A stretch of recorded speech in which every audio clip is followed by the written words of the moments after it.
Hello students, welcome back to another video. आज की video में हम होमर की बहुत ही famous epic poem the Iliad को पढ़ने वाले हैं। द इलियड जो पोएम है ये BA 5th semester English literature के पेपर नंबर पे प्रिस्क्राइब्ड है और मैं आज आपको द इलियड की पूरी समरी पढ़ाने वाली हूँ और बहुत डिटेल में पढ़ाने वाली हूँ, जिससे यहाँ से एग्जाम में पूछे जाने वाले क्वेश्चंस को आप इजीली एग्जाम में लिख लेंगे।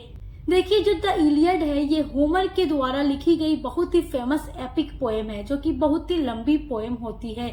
देखिए, ये जो पोएम है इसकी जो स्टोरी है वो ट्रोजन वॉर के बैकग्राउंड में सेट है। अब आपको ये जानना जरूरी है कि ट्रोजन वॉर क्या था। देखिए, ट्रोजन वॉर जो था ये ग्रीक यानी कि यूनान और ट्रॉय के बीच में लड़ा गया एक वॉर था जो 10 सालों तक चला था। और इस इलियड की जो स्टोरी है 9 साल के बाद यानी कि 10वें साल के कुछ महीने को कवर करता है। देखिए, अब ये जो ट्रोजन वॉर है ये ग्रीस यानी यूनान और ट्रॉय के बीच में हो रहा होता है और इस वॉर के होने के पीछे भी एक बहुत बड़ी वजह होती है और ये वजह ये होती है कि ग्रीक के किंग हैं मेनेलाउस, उनकी वाइफ है हेलेन। तो हेलेन को ट्रॉय का एक राजकुमार जिसका नाम पेरिस है, हेलेन को अपने साथ भगा कर ट्रॉय ले आता है, जिससे ग्रीक का राजा मेनेलाउस अपना अपमान फील करता है और वो ग्रीक के सारे राजाओं को इकट्ठा करके ट्रॉय पर आक्रमण करवा देता है, जिससे ट्रॉय और ग्रीक के बीच युद्ध शुरू हो जाता है, जिससे हिस्ट्री में ट्रोजन वॉर के नाम से जाना जाता है। तो चलिए इसकी पूरी कहानी को अब पढ़ना शुरू करते हैं। तो ट्रोजन वॉर क्यों शुरू हुआ ये मैंने आपको बता दिया। अब सबसे पहले हम द इलियड के मेन कैरेक्टर्स के नाम जानेंगे, उसके बाद इसकी पूरी समरी पढ़ना शुरू करेंगे। इसमें मेन कैरेक्टर में जो सबसे पहला मेन कैरेक्टर होगा वो है एक्किलीज, जो कि द इलियड का हीरो है। ये जो है ग्रीक आर्मी का सबसे ग्रेटेस्ट वॉरियर यानी योद्धा है जो युद्ध में लड़ता है। सेकेंड कैरेक्टर है आगामेम्नन, जो ग्रीक आर्मी का लीडर है। तीसरा कैरेक्टर है मेनेलाउस, जो कि ग्रीक का किंग है, स्पार्टा का किंग है और इसी की वाइफ हेलेन को ट्रॉय का राजकुमार पेरिस अपने साथ लेकर ट्रॉय चला जाता है, जिसकी वजह से ये युद्ध शुरू हो जाता है। अगला कैरेक्टर है पैट्रोक्लस, जो कि एक्किलीज का क्लोज फ्रेंड है और ये भी ग्रीक की तरफ से ट्रॉय के खिलाफ युद्ध लड़ता है। अगला कैरेक्टर है प्रियम, जो कि ट्रॉय का राजा है और पेरिस और हेक्टर का पिता है। तो चलिए ये मेन कैरेक्टर्स हैं जो आप जान गए। चलिए इसकी पूरी समरी पढ़ना शुरू करते हैं। द इलियड की कहानी शुरू होती है जब ट्रॉय का राजकुमार पेरिस हेलेन को अपने साथ भगा कर ले जाता है, जो कि स्पार्टा के किंग मेनेलाउस की पत्नी है। मेनेलाउस को जब ये पता चलता है कि ट्रॉय का राजकुमार पेरिस उसकी वाइफ हेलेन को भगा कर ले गया अपने साथ ट्रॉय, तो उसको बहुत बड़ी इंसल्ट लगती है। इसीलिए वो ग्रीस के कई सारे राजाओं और वॉरियर्स को एक साथ मिलाकर ट्रॉय के खिलाफ वॉर शुरू करता है और ग्रीक आर्मी का लीडर होता है आगामेम्नन और ग्रीक आर्मी का सबसे पावरफुल वॉरियर होता है एक्किलीज। और जब ये युद्ध लड़ता है तो इसी की वजह से ग्रीक आर्मी बहुत ज्यादा मजबूत होती है। अब ये वॉर चल रहा होता है और अब स्टोरी का मेन पॉइंट यहीं से स्टार्ट होता है। एक्किलीज जो है बहुत ही ब्रेव और पावरफुल वॉरियर है, लेकिन उसका जो लीडर है आगामेम्नन, उसी के साथ इसकी लड़ाई हो जाती है।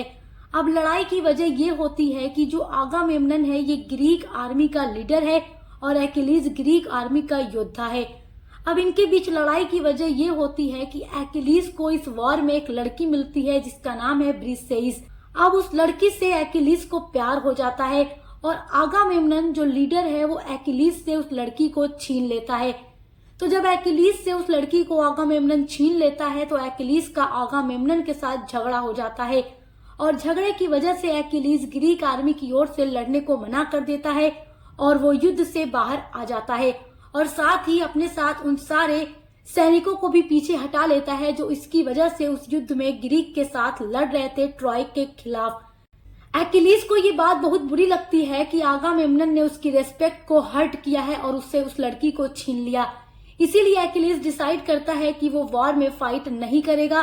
एक्किलीज के वॉर से हटने की वजह से ग्रीक आर्मी कमजोर होने लगती है, क्योंकि पूरी ग्रीक आर्मी का सबसे बहादुर योद्धा यही था जिसकी वजह से ट्रॉय हार सकता था। और देखिए, दूसरी तरफ ट्रॉय का सबसे ग्रेट वॉरियर होता है हेक्टर। एक तरफ ट्रॉय और एक तरफ ग्रीक। अब दोनों आपस में लड़ रहे हैं और जब ग्रीक का सबसे महान वॉरियर पीछे हट जाता है तो ट्रॉय का सबसे महान वॉरियर हेक्टर जो होता है वो अब ग्रीक आर्मी पर भारी पड़ने लगता है और जिससे ग्रीक आर्मी जो है अब पीछे हटने लगती है और ट्रॉय पूरी तरीके से यूनानियों पर भारी पड़ जाते हैं। एक्किलीज के वॉर से हटने के बाद हेक्टर ग्रीक आर्मी पर स्ट्रॉन्ग अटैक करता है। जब ट्रॉय के लोग ग्रीक आर्मी को पीछे ढकेलने लगते हैं तो सिचुएशन जो होती है ग्रीक के लिए बहुत ही ज्यादा मुश्किल हो जाती है और ग्रीक जो है वो पीछे हटने को तैयार नहीं होते जब तक उन्हें अपनी रानी वापस नहीं मिल जाती। ग्रीक सोल्जर्स को अब एक्किलीज की बहुत ज्यादा जरूरत होती है, लेकिन एक्किलीज अपने गुस्से की वजह से युद्ध में वापस आने से मना कर देता है। अब देखिए आगे क्या होता है। अब स्टोरी में एक बहुत ही इम्पोर्टेंट इवेंट होता है। एक्किलीज का एक बहुत ही क्लोज फ्रेंड है जिसका नाम है पैट्रोक्लस, जो ग्रीक सोल्जर्स की कंडीशन को देखकर बहुत ही ज्यादा घबरा जाता है कि अगर उसका दोस्त एक्किलीज दोबारा से वॉर में वापस नहीं गया तो उनकी जो टीम है, उनकी जो सेना है वो पूरी तरीके से ट्रॉय से हार जाएगी। वो एक्किलीज को मनाने की कोशिश करता है लेकिन एक्किलीज मानता नहीं है, इसीलिए वो एक्किलीज का जो सामान होता है जो इसको युद्ध में पहनकर लोग लड़ते हैं वो उसी को पहनकर वॉर में वापस आ जाता है और ट्रोजन्स को लगता है कि एक्किलीज खुद वॉर में वापस आ गया है, लेकिन एक्किलीज की जगह पर पैट्रोक्लस जाता है और कुछ टाइम के लिए ट्रोजन्स को पीछे कर देता है और वो भी बहुत ही बहादुरी से लड़ता है। फिर आगे चलकर उसका सामना ट्रॉय के सबसे बहादुर सैनिक हेक्टर से होता है। हेक्टर जो है पैट्रोक्लस को हरा देता है और उसको मार देता है जिससे पैट्रोक्लस की डेथ हो जाती है। जब एक्किलीज के पास ये खबर पहुंचती है कि ट्रॉय के राजकुमार हेक्टर से लड़ते हुए उसके सबसे खास दोस्त, सबसे करीबी दोस्त पैट्रोक्लस की डेथ हो गई, तो उसे काफी हर्ट होता है। वो बहुत उदास हो जाता है और अपने दोस्त की मौत का बदला लेने के लिए अब बेचैन हो जाता है। अब वो सोचता है कि वो फिर से वॉर में उतरेगा, युद्ध के मैदान में जाएगा और अब यहाँ पर वो सिर्फ इसलिए लड़ेगा ताकि वो अपने दोस्त पैट्रोक्लस की मौत का बदला ले सके। अब एक्किलीज का केवल एक ही मकसद है, हेक्टर से अपने दोस्त की मौत का बदला लेना। कहानी आगे बढ़ती है। अब एक्किलीज फाइनली युद्ध के मैदान में वापस आ जाता है अपनी दोस्त की मौत का बदला लेने के लिए। एक्किलीज बहुत ही पावरफुल अटैक करता है और ट्रोजन्स वॉरियर्स को डिफीट यानी हरा देता है। फाइनली हेक्टर और एक्किलीज एक दूसरे के आमने सामने आ जाते हैं। दोनों के बीच एक ग्रेट फाइट होती है। एक्किलीज यूनानियों की ओर से और हेक्टर ट्रॉय की ओर से लड़ते और आपस में बहुत ही तेजी से लड़ते हैं क्योंकि एक्किलीज के अंदर एक जज्बा है, एक जोश है अपने दोस्त की मौत का बदला हेक्टर से लेने के लिए। हेक्टर भी बहुत ज्यादा ताकतवर है और एक्किलीज भी बहुत ज्यादा ताकतवर है, लेकिन दोनों के बीच जब वॉर होता है, लड़ाई होती है, तो एक्किलीज हेक्टर को हरा देता है और हेक्टर को जान से मारकर अपनी दोस्त की मौत का बदला ले लेता है। हेक्टर की मौत ट्रॉय के लिए बहुत बड़ा नुकसान होती है क्योंकि पूरे ट्रॉय आर्मी के लिए सबसे ज्यादा जो बहादुर था वो हेक्टर था। जब एक्किलीज हेक्टर को जान से मार देता है तो उसकी पूरी डेड बॉडी को लेकर उसको घसीटता है जमीन पर और उसको गालियां देता है, उसके ऊपर जुल्म करता है उसको मारने के बाद भी, क्योंकि उसे उसके ऊपर बहुत गुस्सा था कि इसी ने उसके एक अच्छे दोस्त की जान ले ली है।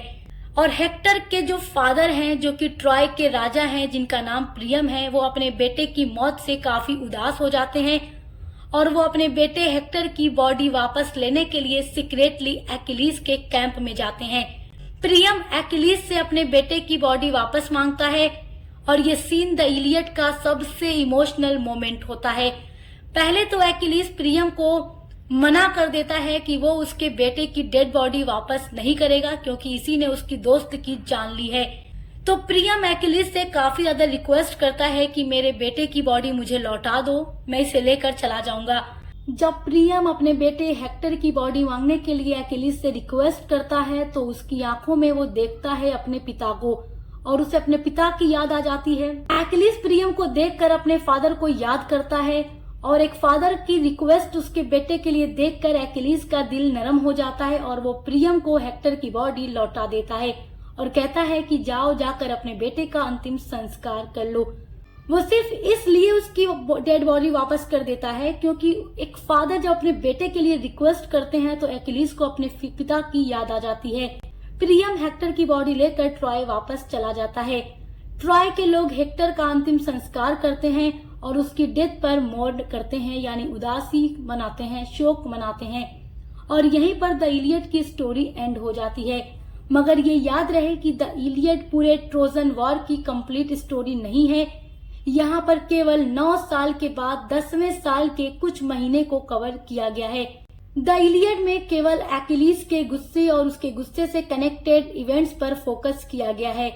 सो आई होप कि आप द इलियड की स्टोरी समझ गए होंगे और आपको बहुत अच्छे से समझ भी आ गई होगी। आइए अब डिस्कस करते हैं द इलियड पोएम की मेन थीम क्या क्या है। थीम एग्जाम में पूछा भी जाता है। तो द इलियड में बहुत सारी थीम्स हैं, जिसमें पहली थीम है एंगर यानी गुस्सा। देखिए, एक्किलीज का गुस्सा स्टोरी में मेन फोकस है। इस पोएम की जो सेकेंड थीम है वो है ऑनर यानी सम्मान, यानी वॉरियर्स के लिए ऑनर और रेस्पेक्ट बहुत ज्यादा इम्पोर्टेंट होता है। थर्ड मेन थीम है फ्रेंडशिप। एक्किलीज और पेट्रोक्लस की फ्रेंडशिप जो है बहुत ही अच्छी है और ये स्टोरी का एक इम्पोर्टेंट पार्ट है, और अपनी फ्रेंडशिप की वजह से ही एक्किलीज हेक्टर से बदला लेने की कोशिश करता है। इसीलिए इस स्टोरी की फोर्थ थीम हो जाएगी रिवेंज यानी बदला। जब एक्किलीज के दोस्त पेट्रोक्लस को हेक्टर मार देता है तो वो अपने दोस्त की मौत का बदला लेने के लिए युद्ध के मैदान में वापस आता है और अपने दोस्त की मौत का बदला हेक्टर को मार कर लेता है। इस पोएम की जो 5वीं थीम है वो है फेट यानी भाग्य। कैरेक्टर्स अपने फेट से कम्प्लीटली स्केप नहीं कर पाते। इस पोएम की जो 6th थीम है वो है ह्यूमैनिटी, यानी प्रियम और एक्किलीज का जो फाइनल मीटिंग है वो ये शो करता है कि दुश्मनी होने के बावजूद भी इंसानियत सबके अंदर होती है। जब प्रियम अपने बेटे हेक्टर की डेड बॉडी उससे मांगते हैं तो एक्किलीज को अपने फादर की याद आ जाती है और वो हेक्टर की डेड बॉडी उसके पिता प्रियम को लौटा देता है। तो इससे ये पोएम इंसानियत को भी शो करती है।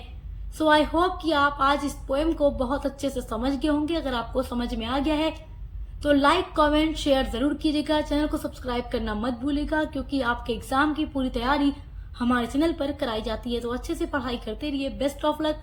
अब मिलते हैं अगले वीडियो के साथ।